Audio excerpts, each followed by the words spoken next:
안녕하세요. 비욘드 가정 여러분, 정형외과 전문 토요일 3시 정형외과 전문 이대영입니다. 오늘은 그 통증, 우울증, 치매란 주제로 저희 그 비욘드에서 활발하게 활동하고 계시고 제 지인이기도 한 민신경정신의학과의 이승민 원장님 모셨습니다. 반갑습니다. 안녕하세요. 예, 요즘은 활동을 활발하게 못하고 있는 이승민입니다. 예, 간만에 저도 한 3개월, 4개월 만에 뵙게 됐네요. 예, 네. 다들 잘 지내시는지 모르겠습니다. 네. 오늘 제가 이승민 선생님을 모시게 된 계기는요. 제가 주로 협착증 환자들을 진료를 하고 있습니다. 그러면은 환자분들 보다 보면 이게 만성적으로 협착증으로 통증을 가지고 계시고 있다 보면은 이게 우울감을 동반하시는 경우가 매우 많더라고요. 근데 이 우울감을 동반하신 분들은 치료를 해도 치료 성적이나 치료 만족도가 그렇게 높지 않은 경우가 많은 것 같더라고요.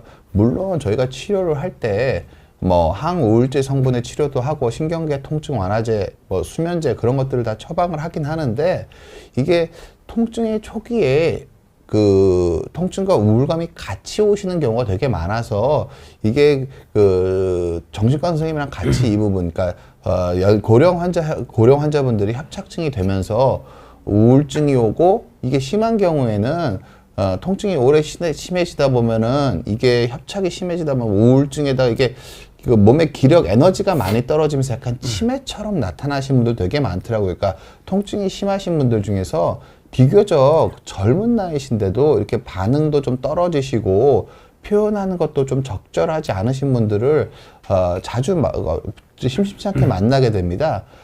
그래서 여러분들이 통증 그리고 우울감 그리고 치매, 뭐 가성 치매 주로 말씀해 주실 것 같은데 치매에 대해서 좀 체계적으로 균형 있게 이해를 해서 이걸 다 초기에 다스려야 되는 거거든요. 내가 아파서 우울해졌으니까 내가 안 아파지기만 하면은 우울증도 없어질 거라고 생각하시는 분들이 있는데 통증 관리도 어렵지만 우울증도 어느 정도 이상 악화가 되면은 다시 돌아오기가 어려운 것 같더라고요. 그래서 이런 것들을 체계적으로 관리하시는 게 여러분한테 매우 중요하다는 생각이 들어서 오늘 이승민 선생님이랑 같이 여러분들에게 균형 있는 설명을 좀 드리고 싶습니다. 호야님께서 질문 주셨네요. 저는 협착증과 우울증이 있고 협착증이 너무 심하죠. 밤에는 발에 쥐가 나세요.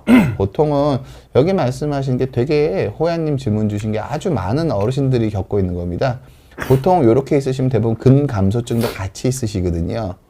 협착증 생기고 우울증 생기고 에너지 떨어지고 활동량 줄어들고 근육 줄어들고 근데 이런 경우에는 이게 오랫동안 진행이 되고 나면은 협착증이 감압으로 거의 통증이 없는 상태로 좋아지셔도 우울증 그대로 남는 경우가 많습니다.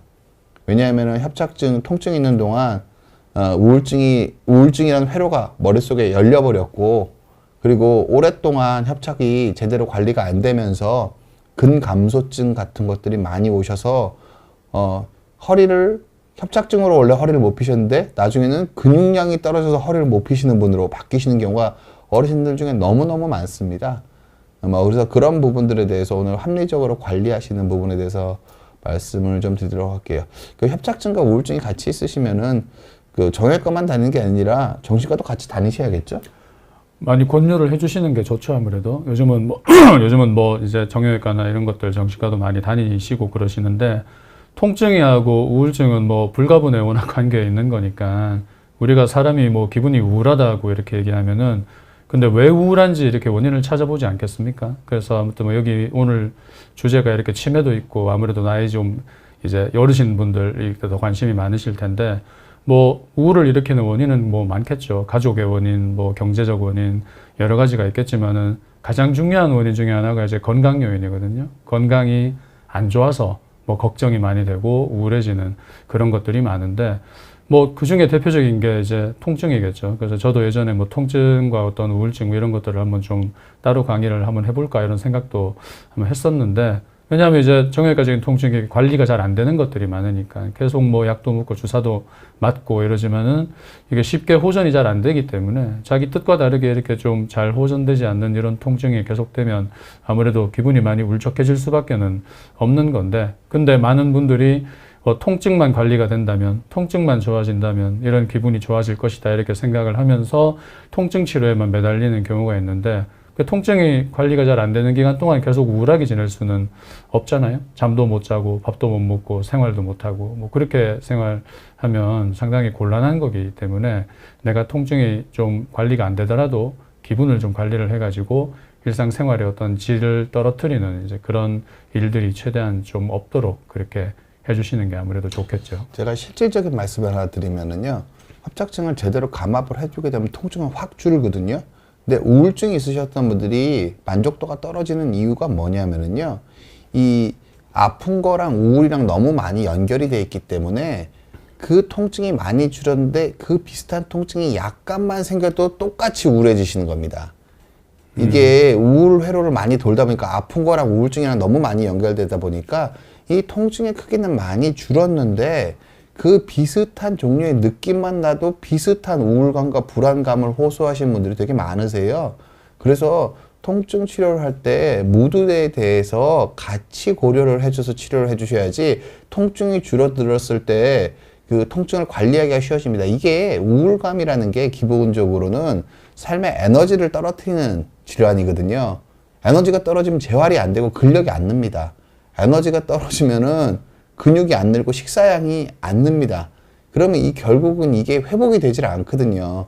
그래서 통증을 치료하실 때 내가 우울감이 있으시다면은 우울증도 같이 관리를 해주신다는 쪽으로 생각을 해주셔야 되고, 통증 관리가 안 돼서 우울증이 심해지신다면은 기존 치료 방법에서 보다 더 높은 치료 방법을 생각해 보실 필요가 있습니다. 왜냐하면은 이게 우울증 회로가 너무 많이 연결되다 보면은 그동안 환자분들이 폭삭 늙습니다. 노화가 확 진행되는 게 3개월, 6개월, 1개월 쳐다보면은 이게 노화가 확 진행되는 게 보이거든요.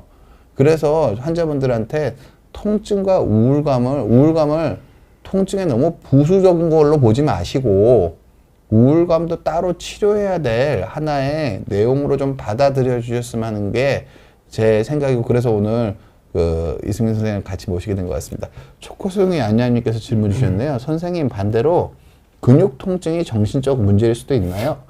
만약 그렇다면 어떻게 확인하나요? 이거 조직원 선생님 대답하셔야 될 것 같은데요. 이게 제가 대답할 건가요?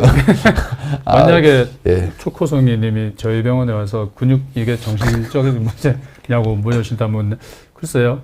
근데 저희는 통증의 어떤 생물학적인 기전이나 아니면 이게 어떤 원인을 정신과에서 직접적으로 찾아볼 수는 없는 거기 때문에, 어떤 통증이 있다 이러면은 일단 그게 정형외과라든지 아니면 통증의학과든지 이런 데서 일단은 이제 한번 평가를 받아 보셔야 되는 거겠죠. 기질적인 문제가 있는지를 일단 감별을 하고 어떤 여러 가지 검사라든지 이런 걸 통해서 별다른 문제가 없다는 것을 확인하면 이제 그 다음에는 정신과적인 문제를 우리가 고려하는 것이기 때문에, 어떤 통증이든 간에 그 통증과 관계된 부위에 대한 어떤 그 과에 맞는 어떤 진료나 치료들을 받고 나서 이제 그쪽에서 별다른 문제가 없다 이렇게 될 때 얘기할 수 있겠죠. 속이 아파서 내과에 갔는데 내시경 검사도 안 하고 이거는 신경적인 위장 장애다 이렇게 얘기할 수는 없는 거니까, 일단 기질적 검사가 우선 필요할 것 같습니다.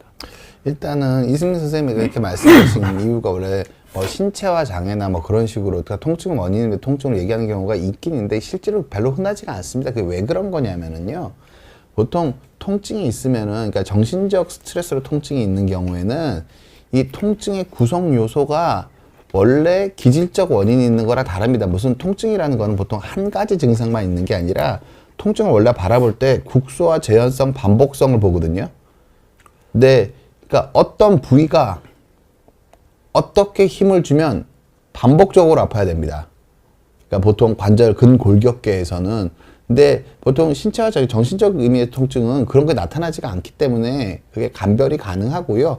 근육 통증이라고 말씀을 하시는데, 근육 통증 자체가 그러니까 국소와 내가 어디가 아픈지 찍는 게 매번 달라지거나, 내가 어떤 자극을 줬을 때 반복적으로 아픈 특징이 나타나지 않거나, 그리고 국소와 재현성, 이게 반복적으로 나타나지, 이런 것들을 좀 보면서요, 국소와 재현성, 반복성이 있으면은 그 자체를 정신적 문제로 보지는 않고요, 구조적인 문제에 가깝다고 생각합니다. 근데 MRI나 여러 가지 의학 기술이 많이 발달했지만 우리가 통증의 원인에 대해서 100% 안다고 볼 수는 없습니다. 그 구조적 원인의 이유에 대해서 100% 안다고 볼 수는 없긴 하거든요.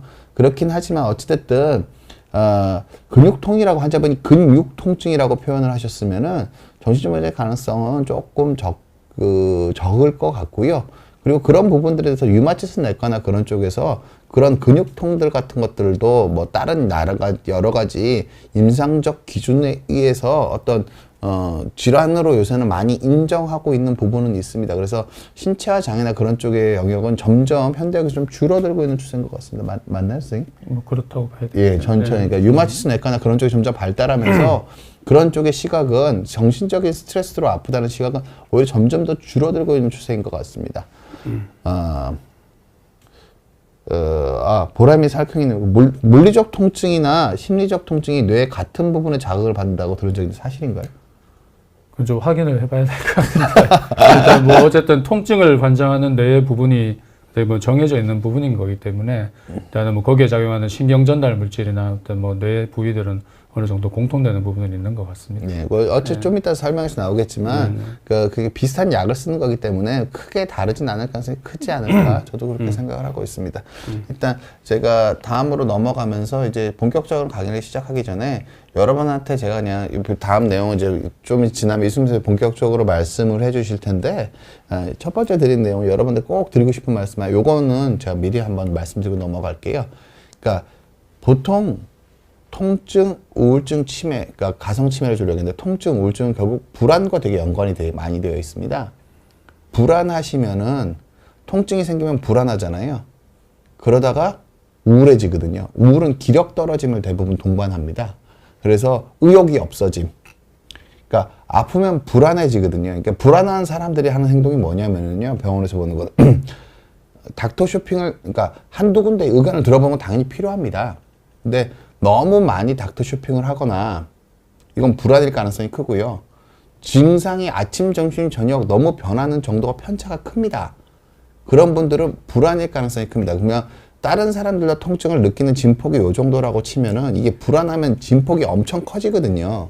증상 변화가 되게 다양하고 여러 가지 방식으로 나타납니다. 증상 변화가 너무 크신 분들은 이게 내가 불안 장애가 있는 게 아닌지 이게 조절이 잘 안 되면 이게 우울로 갈 수가 있거든요. 너무 불안해지시면 기력이 심리적인 힘이 떨어지실 수가 있습니다. 그래서 내가 정상 변화가 너무 많다면 내가 불안증이 있는 게 아닌지 불안에 대한 치료를 받아야 되는 건지 한번 생각해 보실 필요가 있으시고요. 그리고 또 되게 중요한 게 이 불안을 줄이는데 되게 중요한 건 올바른 의학 지식입니다. 무슨 뜻이냐면 이게 왜 불안해지는 거냐면요. 내가 오늘 아프면 갑자기 내가 출근을 못하고 밥을 못 벌어 먹을 것 같아서 불안해지기도 하고요. 내가 오늘 뭐 여기가 저리면은 내가 요양병원 가야 될 것 같아서 불안하기도 하고요. 내가 어떤 진단을 들으면 내가 오래 못 살 것 같아서 불안하기도 합니다. 그러니까 그리고 내가 나이가 80이 됐는데 내가 노화를 받아들이지 못해서 불안하기도 합니다. 무슨 뜻이냐면은 불안 중에 많은 부분은 의학적 지식, 건강에 관련된 영역에서는 올바른 이해를 하는 게 불안감을 많이 낮출 수가 있습니다. 보통 환자분들 진료를 하다 보면은 자기가 아프다는 걸 연세가 드신 걸 인정 못 하시는 분들도 꽤 있으시고요. 내가 오랫동안 아파왔다는 것 자체가 인정이 잘 안 되신 분들이 많으세요. 협착으로 몇 년 동안 주사를 많이 맞으셨었는데 몇 년 동안 일상생활 잘 못하시는데 갑자기 외래에 오셔가지고는 나 한 달 전부터 아팠다고. 내 옆에 있는 보호자가 무슨 소리 하는 거냐고. 옛날부터 아프지 않았냐고. 그런 분들 되게 많으시거든요. 이게 내가 아팠다는 걸 인정하면 불안해지는 걸 못 견디는 겁니다. 무슨 뜻이냐면은 의학적 사실에 대해서 올바른 이해를 하고 계신 게 표준적인 이해를 하고 계신 게 불안감을 줄일 수가 있습니다. 자기 삶을 통증과 우울감을 잘 관리할 수 있다는 말씀을 꼭 드리고 싶고 그래서 협착증이나 그런 것에 대해서 여러 사람의 너무 의견을 많이 들으면 불안감만 커집니다. 요렇게 뭐 요것만 하면 좋아지고 저것만 하면 좋아지고 그래서 자기 입맛에 맞는 선택을 하시는 게 아니라 비교적 신뢰할 수 있는 정설에 가까운 얘기를 하나 박아 두시고요. 이해를 하나 해 두시고요. 협착증에서는 제 영상을 보셨으면 하긴 하는데 정설에 가까운 내용을 하나 박아 두시고요. 그거 밑에 부가적으로 영상들을 몇 개 더 좀 지식을 더 쌓으시는 게 훨씬 더 효과적이시지 이거를 너무 많은 지식들을 위기 없이 여러 정보를 쌓다가 보면은 누군 이거 하면 좋다 그러다 누군 이거 하면 좋다 누군 이거 하면 좋다 이거 저거 다 하시는 분들 있잖아요. 엄청 불안해 하시는 분들이에요. 근데 그렇게 불안하신 분들은 통증 관리가 안 됩니다. 그러다 지치시면 우울해지시는 거고요. 그래서 이런 부분에서 의학적 지식을 잘 쌓아드리는 것도 이 통증, 우울증 그리고 가성침의 치매로 오는 것들을 방지하는데 분명히 역할을 할 거라고 생각을 합니다. 정신과 선생님 제 말이 맞죠? 자꾸 확인을 받으시는 거 제가 불안해서 오늘, 정형외과에서여가지고요. 오늘 뭐 하실 얘기의 어떤 주제를 뭐 네. 다 어느 정도 전달하신 게 아닌가 그런 생각이 드네요. 아무튼 예. 저기 질문하고도 겹치는 부분 예. 있는 것 같은데 예. 구성님 통증을 너무 호소하시는 분에게 정신의학과 진찰을 권유하신 적이 있냐고 여쭤보시는데. 근데 저도 솔직하게 말하면은요, 아주 가끔 있습니다. 제가 근데 정신의학과에서 흔히 쓰는 약들을 쓰긴 쓰거든요. 보통은 제가 어떻게 저는 진료에서 말씀을 드리냐면은요, 그러니까 항우울제랑 신경성 통증 완화제, 수면제 같은 건 되게 많이 쓰거든요. 그리고 진정제도 꽤 많이 씁니다. 이건 네 가지는 기본, 그러니까 정신과에서 주로 나온 약인데 이게 통증에 다 좀 있으면 설명이 나오겠지만 원래 척추 질환은 신경계 질환이잖아요. 머리도 신경계잖아요.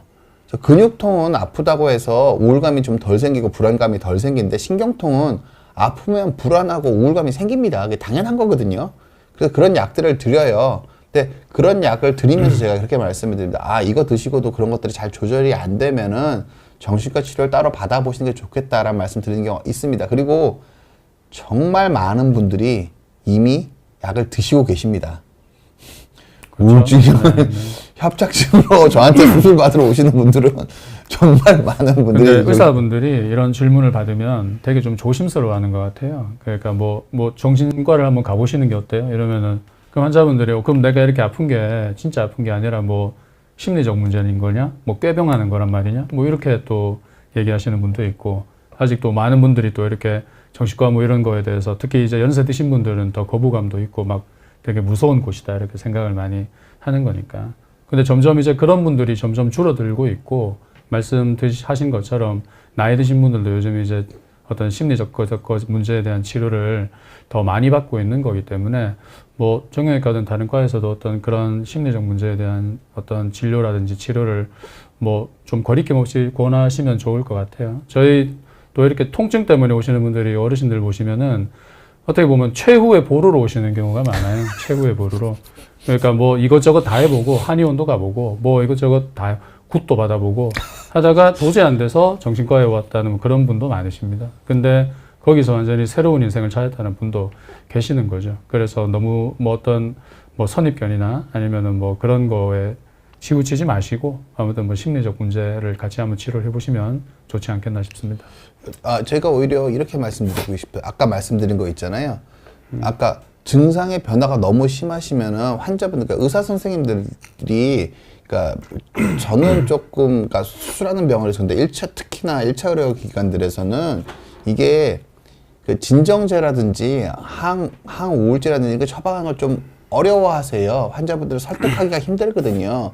그래서 환자분들이 오늘 방송 보시고 내가 증상이 너무 많이 변하고 닥터 쇼핑 너무 많이 하는 것 같고 내가 삶의 에너지가 좀 떨어지는 것 같고 내가 통증 민감도가 올라간 것 같으면 선생님 진료 보시는 선생님들한테 이거에 해당하는 약을 좀 주실 수 있겠냐고 물어보시는 게 환자분한테 이익입니다. 약 드시면 분명히 호전이 되거든요. 분명히 호전되죠. 그러니까 아파서 병원에 갔기 때문에 내가 통증이 중인 건 맞는데 그런 약을 약물 치료를 받으시면은 통증을 훨씬 더 잘 견딜 수 있게 됩니다. 이게 통증의 변화폭이 줄어드는 것만 가지고도 훨씬 더 편해하시거든요.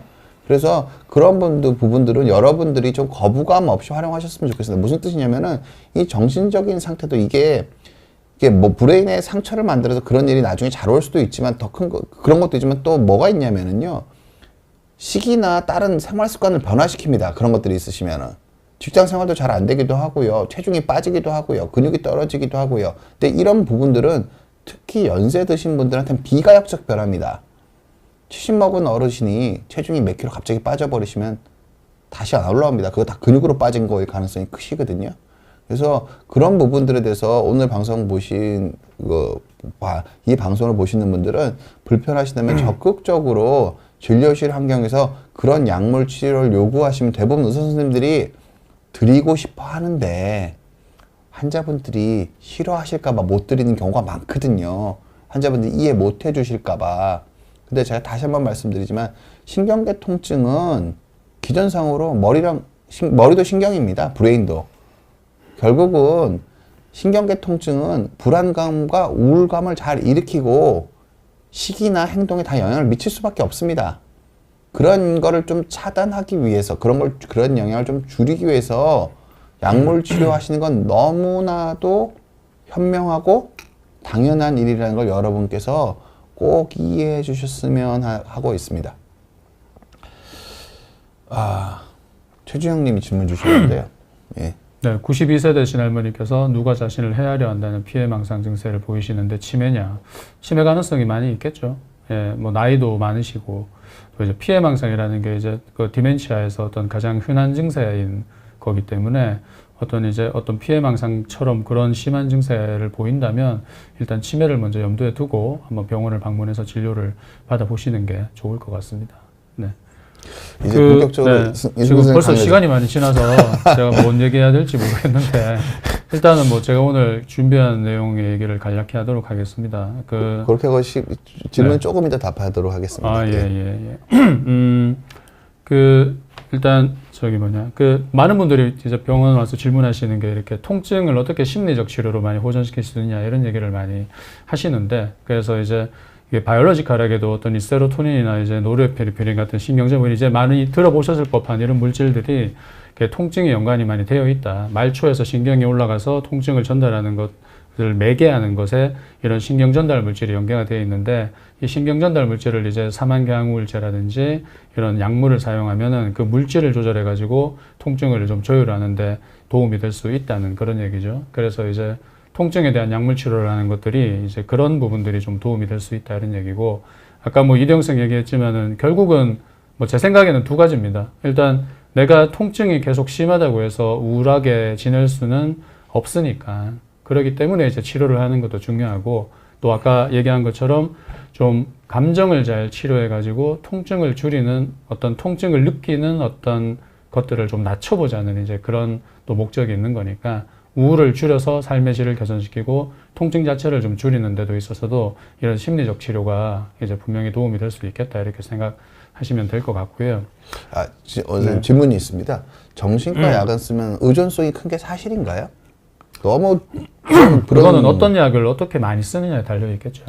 네, 뭐 이제 약을 뭐 한 주먹씩 쓰는 이제 이런 분들, 예를 들어서 뭐 수면제 하나 먹다가 이제 안 돼가지고 2개 먹고 3개 먹고 4개 먹고 이렇게 계속 이제 올라가는 이제 이런 분들, 뭐 또 뭐 그렇게 약을 많이 먹고 뭐 뭐랄까요, 신경안정제나 뭐 수면과 관련된 약들, 그런 것들 특히 많이 쓰는 이런 분들은 뭐 신체적인 의존도 있을 수 있고 심리적인 의존도 있을 수 있고, 그래서 이제 환자분들이 와서 많이 묻는 얘기가 그런 의존성에 대한 것들을 많이 묻는데, 뭐 대부분의 정신과 병원에서는 그런, 물론 증상이 심하면은 약을 좀 더 올리고 그렇게 하기는 하겠지만은, 최대한 이제 의존성이 없는 약물들 같은 경우를 최대한 좀 용량을 낮춰서 쓰는 거기 때문에 병원에서 치료받으면서 그런 약에 대한 의존성이라든지 이런 것들은 너무 걱정을 안 하셔도 되고, 그리고 이제 예를 들어서 잠을 못 자가지고 어떤 분들 많이, 요즘은 우리도 이제 병원에 잠 못 자서 오시는 분들 보면은 뭐 내과나 다른 정형외과 같은 데서 뭐 스틸록스 같은 이제 뭐 수면요도제 같은 거 처방받은 그런 경우가 많거든요. 근데 사실 뭐 스틸록스도 뭐 좋은 약입니다만은 뭐 심리적 의존이나 이런 것도 좀 있을 수도 있고, 또 어떤 그와 또 반대되는 또 다른 의존성이 더 적은 어떤 그런 수면과 관련된 약물들도 또 많이 있는 거기 때문에, 그래서 뭐 이제 그런 부분들을 이제 아무래도 정신과에서 치료받는 것이 그런 약을 좀 효과적으로 사용하는데 도움이 된다고 봐야 되겠죠. 원장님, 저는 그런 약, 벤조다이아zepi 같은 약 쓸 때 저는 어떻게 말씀드리냐면요. 모든 사람한테 의존이 생기는 건 아니니까 네네. 일단 써보고 의존이 생기는 것 같으면 그때 걱정하자라고 말씀을 드리는데, 이 설명은 맞는 건가요? 의존이 그러니까 모든 사람한테 의존이 생기는 건 아니니까 일단 써보고 그 다음에 생각해도 괜찮다. 네.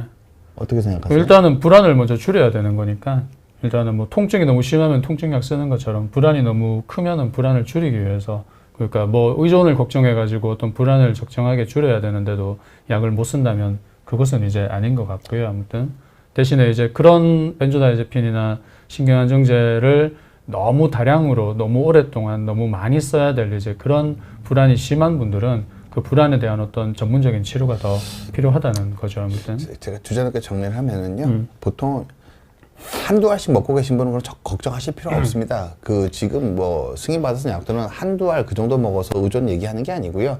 이게 한 두세 알, 세네 알 정도 늘어나면 이제 그때부터 의존을 의사들이 걱정하기 시작을 합니다. 보통은 초기부터 너무 의존을 걱정해서 약을 안 쓰시는 거는 구덕이 무서워서 장목 닦는 거랑 비슷하지 않나 생각을 합니다. 그렇죠. 예, 효과적으로 잘 쓰는 게 더 좋은 거니까. 네. 그렇습니다. 일단 뭐 저기 다음 질문들을 또 이따가 좀 받도록 하고 그 여기 노년기 우울증이 여기 뭐 15% 일단 예전 문헌에 이렇게 되어 있는데 뭐 제가 보기에 훨씬 많습니다. 훨씬 뭐 이렇게 몇 프로 뭐 제가 거의 뭐 이렇게 뭐랄까요 쉽게 얘기할 수 없을 정도로 엄청나게 많은 분들이 이제 우울을 가지고 있다. 여러분들이 연세가 많으신 분들이 근데 왜 이렇게 뭐 병원에 잘 안 오거나 뭐 그렇게 되느냐? 뭐 나이 드신 분들은 사실 자기 감정이 어떻다라는 거에 대한 판단이 조금 힘든 경우가 많습니다. 젊은 사람들에 비해서. 뭐 젊은 사람들 되게 뭐 죽겠다, 힘들다, 우울하다 그런 얘기 많이 하는데 예, 나이 드신 분들 이제 연세가 있으신 분들은 그런 뭐 인생의 희로애락들이나 이런 것들을 다 견뎌오시고 참아오시고 하는 그런 분들이 많기 때문에 뭐 혹시 우울하세요, 불안하세요 물어보면 그런 감정이 어떤 감정인지도 잘 모르는 분들이 되게 많으세요.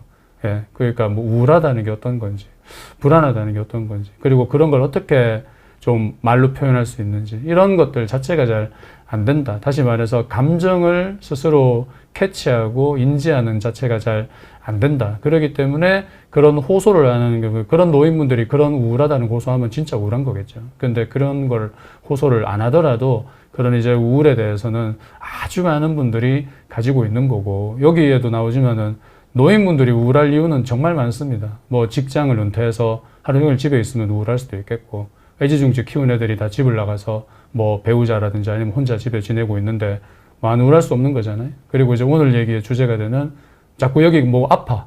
예, 정형외과적인 게 뭐 제일 크겠지만 가령 뭐 고혈압, 당뇨, 고지혈증, 심장질환, 뇌졸중 여러 가지 뭐 만성적인 질환들이 엄청나게 많은데 그런 것들을 다 다루고 사는 것도 아주 우울한 일인 거죠. 뭐 여기 또 나오지는 않지만 뭐 경제적 요인이라든지 뭐 여러 가지 요인들이 엄청 많기 때문에 사실 젊은 사람보다 나이가 드신 분들이 우울할 수 있는 요인은 훨씬 많은 거죠.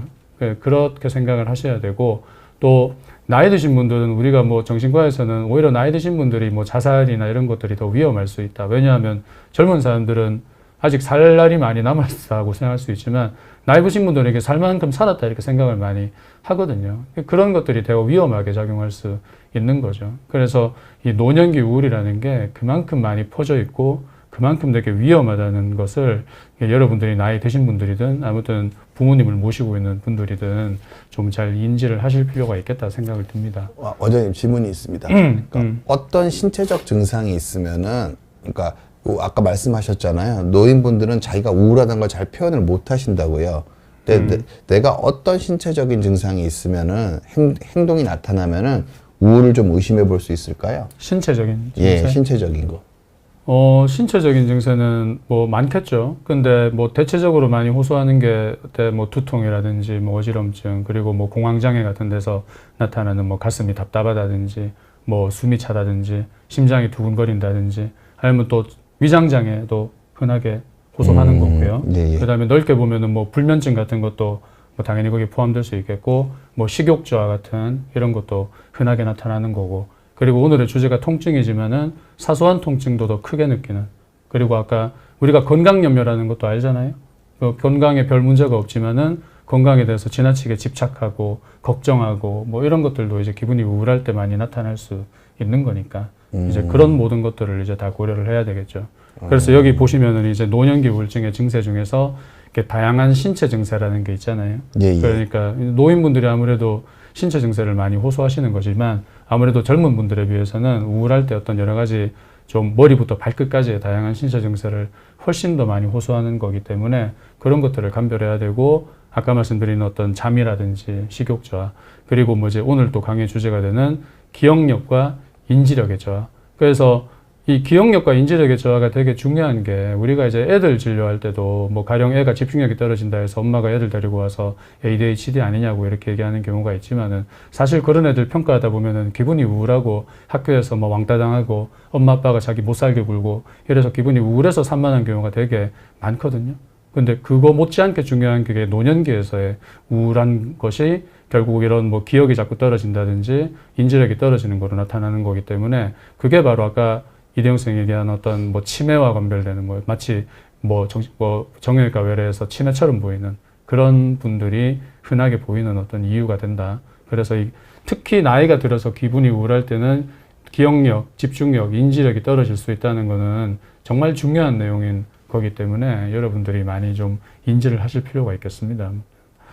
그래서 뭐 치매는 뭐 여러분들 잘 아시는 것처럼 뭐 우리나라에서 대표적인 게 이제 알츠하이머, 뭐 혈관성 치매 이렇게 있는데 뭐 혈관성 치매가 더 많다는 거는 이제 여러분도 잘 아시겠죠. 근데 뭐 제가 하나 추가적으로 말씀드리는 것은 요즘 우리나라 의술이 되게 많이 발전해 가지고 치매라고 이렇게 걱정돼서 오시는 분들 사실 되게 많은데 저는 솔직하게 한 70대까지 오시는 분들은 내가 치매가 의심돼서 왔다 그러면은 과연 치매일까? 그런 생각을 좀 하기는 해요. 보니까. 저도 뭐 건강한 어르신들 되게 많이 보고 뭐 워낙 기술이 많이 발전되고 아시다시피 우리나라는 혈관성 치매가 많은데 혈관성 치매, 혈관을 막히거나 터지게 하는 것들이 결국 고혈압, 당뇨 뭐 이런 것들인 건데 그런 만성 질환이 지금은 우리나라에서 워낙 기술의 발달로 잘 관리가 되고 있는 거기 때문에 그런 거에 대한 발병 연령이 점점 늦어진다는 거거든요. 그래서 이제 보통 뭐 우리나라도 또 장수국가이기도 하고 그래서 한 70대 중후반 정도까지는 어떤 이런 알츠하이머나 혈관성 치매로 진행되는 경우가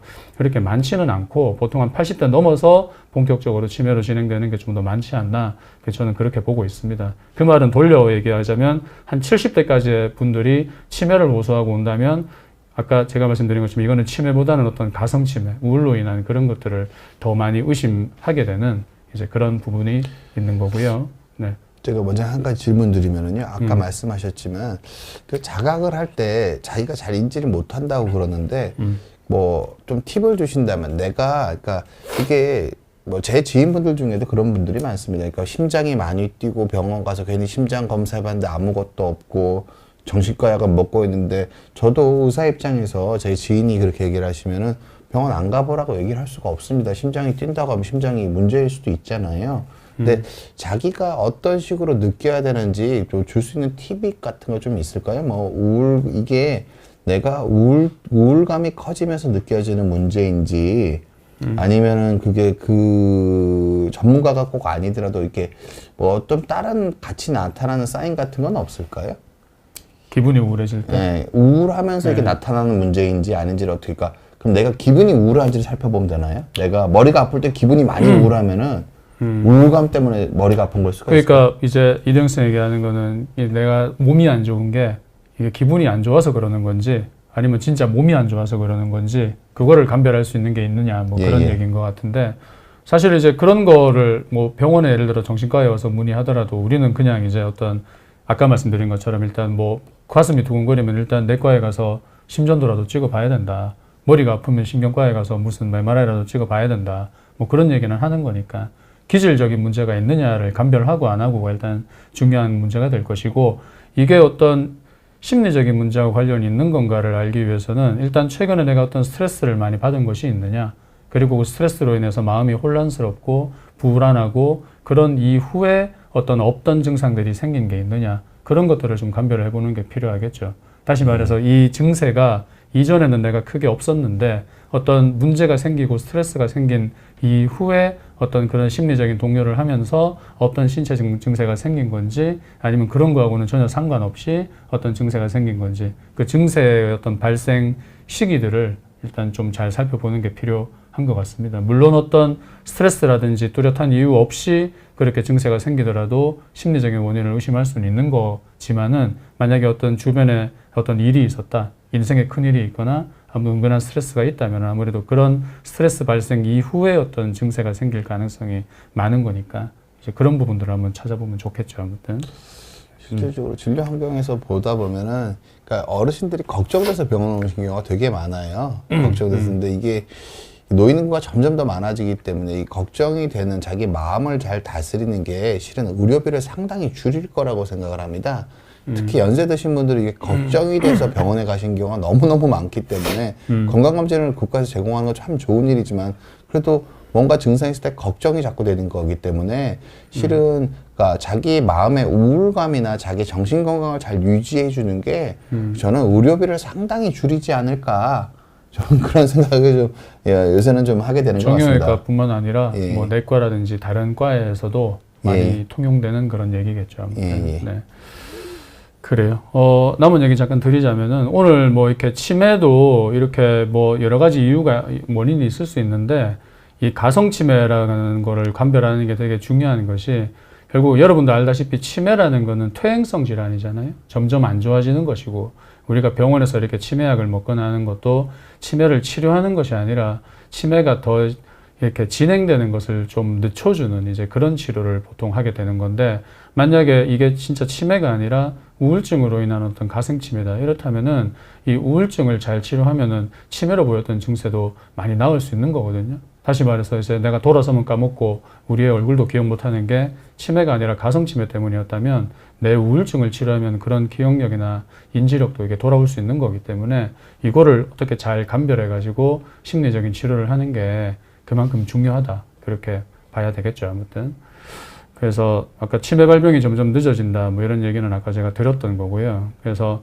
그 가성치매에 대해서 얘기를 하자면은 말씀드린 것처럼 이제 어떤 우울증 환자에서 치매 같은 증세를 보이는 것이다. 그렇게 보여지는 거고 아까 정형외과에서 뭐 통증이 심해가지고 우울증이 심하고 뭐 그거로 인해서 어떤 아까 인지 기능이 떨어진다. 뭐 얘기할 때도 이렇게 뭐 멍하고 뭐 돌아서면 뭐 기억도 못하고 오늘 점심 때문에 뭐 먹었는지 기억도 안 나고 뭐 이런 분들 상당히 좀 많으신 거기 때문에 감별을 해야 되는 거고 특히 뭐 부모님을 두신 자녀분들이나 아니면 이제 한 60대 되신 어르신들이 내가 기억력이 떨어지고 뭐 이런 것도 물론 이제 노화도 중요해요. 노화. 그러니까 여기는 빠져 있지만은 나이가 드는데 기억력이 유지되면 이상한 거잖아요. 그러니까 노화가 당연히 진행되죠. 기억력이 떨어지고 그러니까 이게 건강한 노화냐 아니면은 치매냐 이도저도 아니면은 어떤 이런 우울로 인한 가성치매냐 이런 것들을 이제 감별하는 게 상당히 중요하다. 그렇게 보셔야 될 것 같습니다.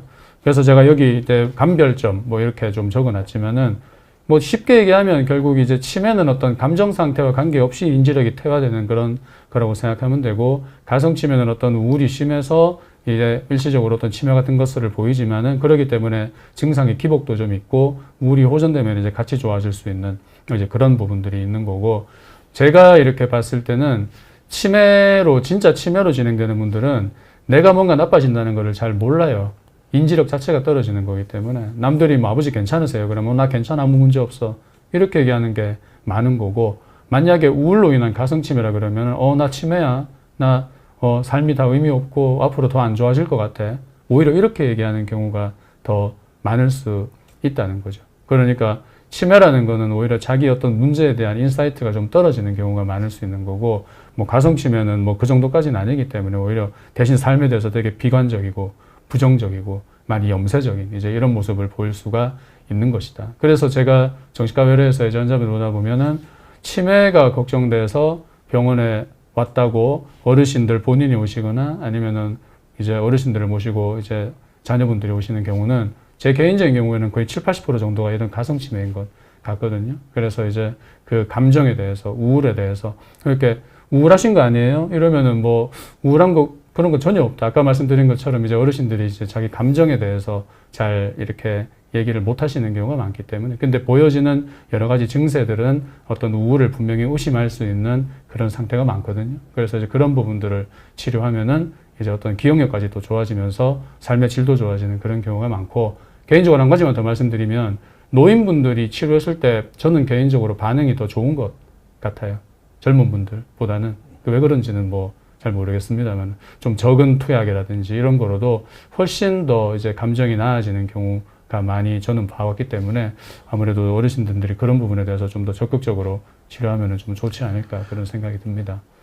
그러면은 정리하자면은 치매는 그러니까 정신적 에너지가 떨어지진 않는 거에 가깝고 가성치매는 좀 정신적 에너지가 많이 떨어진 것 같다. 아무래도 좀 이렇게 처지고 뭐 그런 것들이 있겠죠. 아무튼. 좀 네. 그러니까 약간 표현이나 그런 거에 좀 둔마가 좀 그러니까 좀 둔하게 표현하고 그런 것들이 좀 가성 치매가 조금 더 많겠네요. 뭐 그렇다 치매보다. 처져 보이는 그런 경우는 처져 있으니까. 보여요, 근데 그것도 이제 케이스 바이 케이스니까 이제 그거는 좀 잘 확인을 해봐야겠죠. 네, 어째 전문가의 진료가 필요하긴 한데 제가 말씀드리는 건 이런 것들을 조금 주변이나 지인분들 중에서 봤을 때 어떻게 판단해야 될지 그런 거 좀 팁을 드리려고 제가 말씀드린 거고요.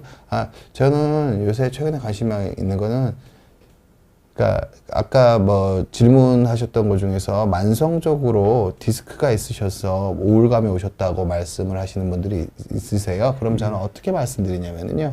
디스크 자체의 정확한 이해는 디스크가 원래 시간이 지나면 낫는 질환이라고 하긴 하는데요. 근데 이거는 수액이 전형적으로 튀어나온 경우에는 시간이 지나면 낫는데 수액이 전형적으로 튀어나오지 않고 전체로 밀린 경우에는 잘 안 낫는 경우도 오랫동안 더 심해지는 경우도 많이 있거든요. 그럼 저는 어떻게 말씀드리냐면요. 수술은 그 수술하는 선생님이랑 잘 상의하면 되고, 그렇긴 한데 이게 우울감이 너무 커지는 경우에는 우울증에 대한 치료도 같이 해주실 필요가 있습니다. 그러니까 젊은 사람들은 좀 상관이 좀 적은데요. 연세 드신 분들은 마비가 안 오고 보행이 된다고 해서, 그러니까 협착증이 오시게 되면 사회적 기능을 잃거든요. 잃는 경우가 되게 많습니다. 원래 사회적 기능을 잃으면서 활동량이 많이 줄어드시면은 보통 수술적 치료를 그러니까 보존적 치료를 다 해보셨다면은 수술적 치료를 생각하는 게 맞는데, 그래도 어르신들이 이런저런 이유로 치료받기 싫어하실 수 있습니다. 보통 제가 병원에서 실제로 환자분들을 보면은 환자분들이 무서워, 자식분들은 치료해주고 싶어 하시는데 환자분들이 무서워서 치료 안 하시는 분들, 나 괜찮다고 활동량 줄이면 된다고 안 하시는 분들 되게 많으시거든요. 아무튼 그런데 제가 드리고 싶은 말씀은 그런 경우 활동량이 줄어들고 좀 우울해지니까 무드가 정신적 에너지나 육체적 활동량, 정신적 활동량 무슨 뜻이냐면 아침에 일어나서 밤까지 10가지 일을 하던 사람이 한 3, 4가지 일을 하고 있으면은 정신적 에너지가 떨어진 거겠죠. 그럼 우울증일 가능성이 좀 더 크다고 보셔도 되고 우울적인 요소를 좀 가지고 있다고 보셔야 됩니다. 그러면은 수술은 천천히 하시더라도 정신과적인 문제라든지 그런 것들도 좀 잘 다스리는 쪽으로 관심을 가져주시는 게, 왜 그러냐면 이게 정신과적 문제가 같이 있으면은 근감소증이나 그런 것들이 같이 와버리게 되기 때문에 이게 비가역적인 형태로, 그러니까 어르신들이 확 늙어버린 결과를 가져오게 됩니다.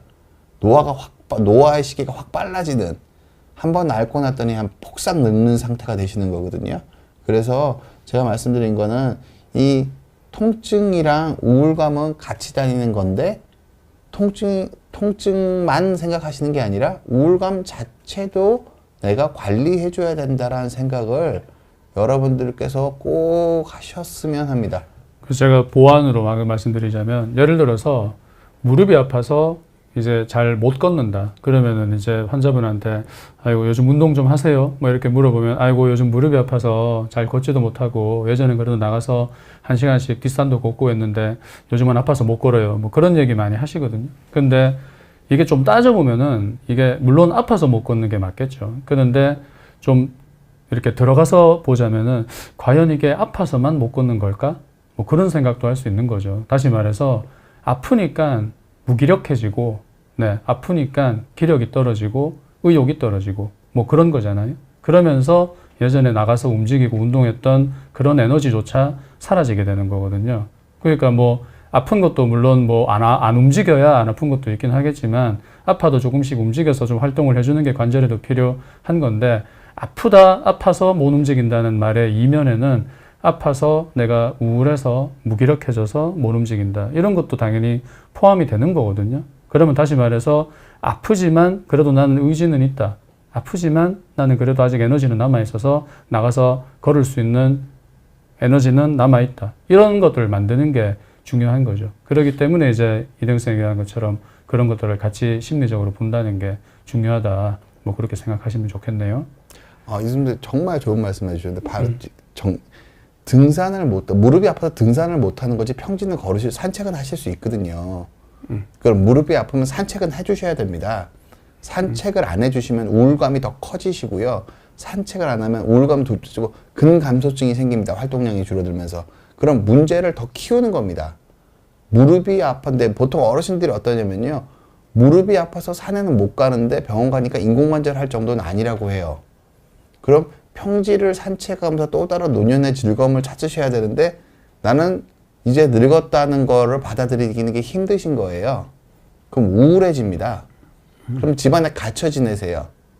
그럼 근감소증이 생기시고 우울증이 더 심해지고 가만히 있으니까 더 우울해지시고 걱정만 더 되고 그러니까 이런 식으로 나쁜 사이클을 그리는 경우가 특히 협착증 환자들 너무너무 많습니다. 수술할 정도는 아니고 주사 맞아도 잘 안 나으니까 활동량을 확 줄여버리는 형태로 가버리는 경우가 너무너무 많으셔서 가능하면 그 와중에 내가 정신적 우울감이 있는 행동을 하는지 약물로 도움을 받을 게 있는지 그런 것들을 여러분들이 잘 생각을 해보시는 게 즐겁게 생활하시고 종국적으로 이게 의료비를 줄입니다. 이렇게 행동하시는 게. 질문들 좀 있으면 선생님 대답해 주시면 좋을 것 같은데 선생님한테 질문이 많으신 것 같은데. 네. PA식으로 불안장애가 있으신데, 이제 항불안제를 드시시면은, 벤조다이제핀이 치매에 영향을 준다. 네. 아까 뭐 말씀드린 것 같지만, 벤조다이제핀 그 신경안정제는 사실 사용하지 않는 과가 잘 없죠. 아까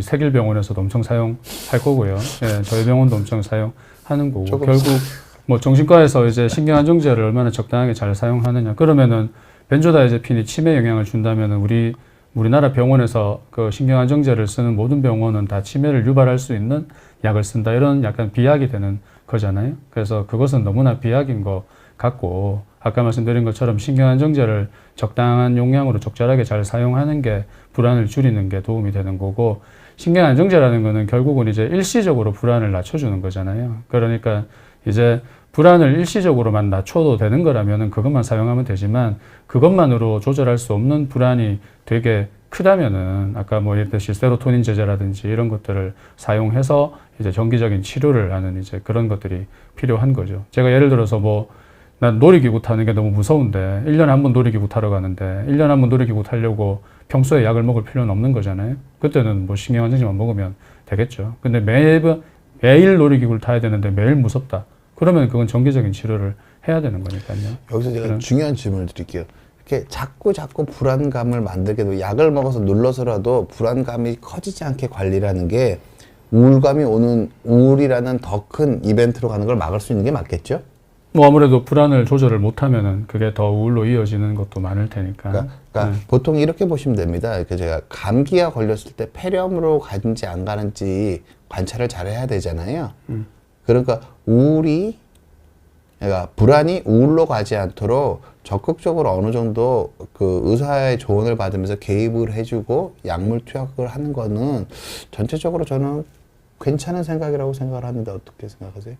그래서 뭐 오늘 얘기한 주제가 이제 그런 것들이니까, 네. 그래서 일단 뭐 심리적인 것들을 같이 잘 관리해 주시도록 그렇게 하는 게 통증에도 중요할 것 같고요. 아무튼 약이 우울함을 없애는 원리는 아까 말씀드린 것처럼 이제 약이 가지고 있는 뭐 세로토닌, 노르페리피린, 도파민 뭐 이런 성분들이 우리 뇌에서 어떤 신경 전달 물질로 조절을 해가지고 뇌에서 부족한 그런 물질들을 공급해줘서 그렇게 이제 뇌가 원활하게끔 돌아가는 그런 원리라고 보시면 되겠네요.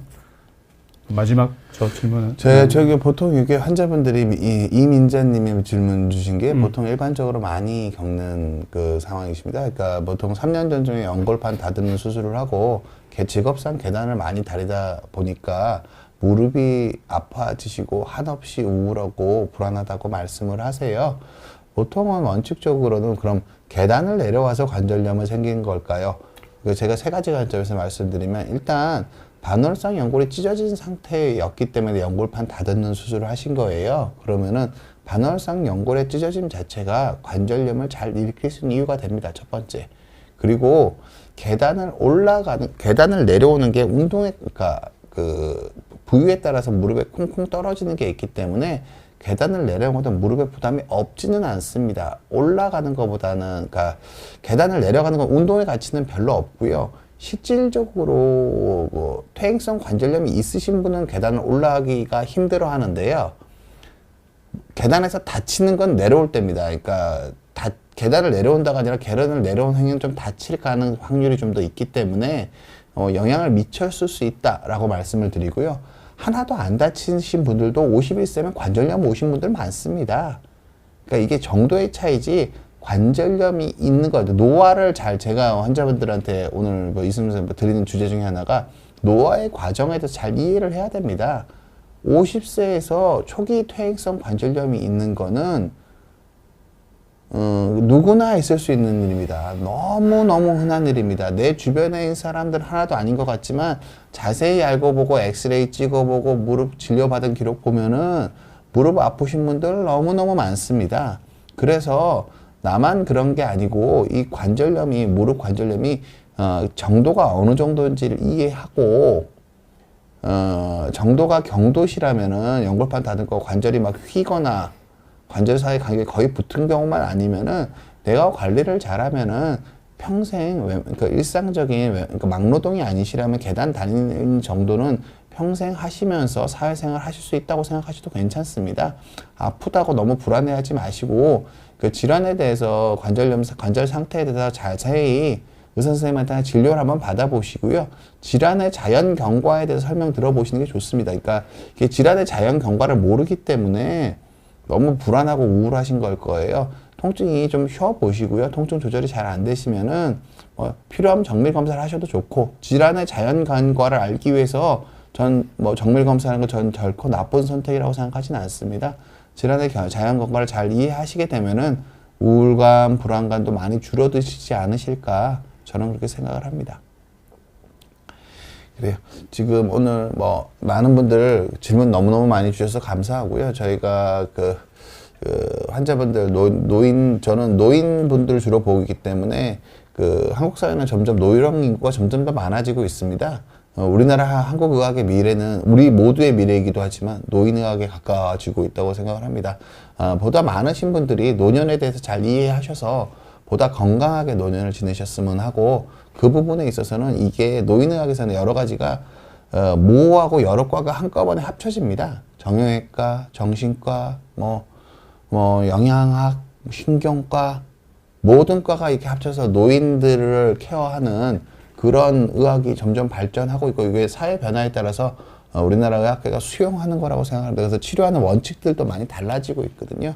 그래서 오늘 그런 것들을 여러 번 좀 알려드리고자 방송을 좀 준비를 했고요. 기회가 있다면 다른 선생님들과도 이렇게 노화에 따른 여러 가지 문제들을 여러 선생님과 같이 얘기 나누면서 여러분들의 좀 도움이 되는 정보를 드리고 싶긴 한데 오늘 얼마나 도움이 되었을지 모르겠습니다.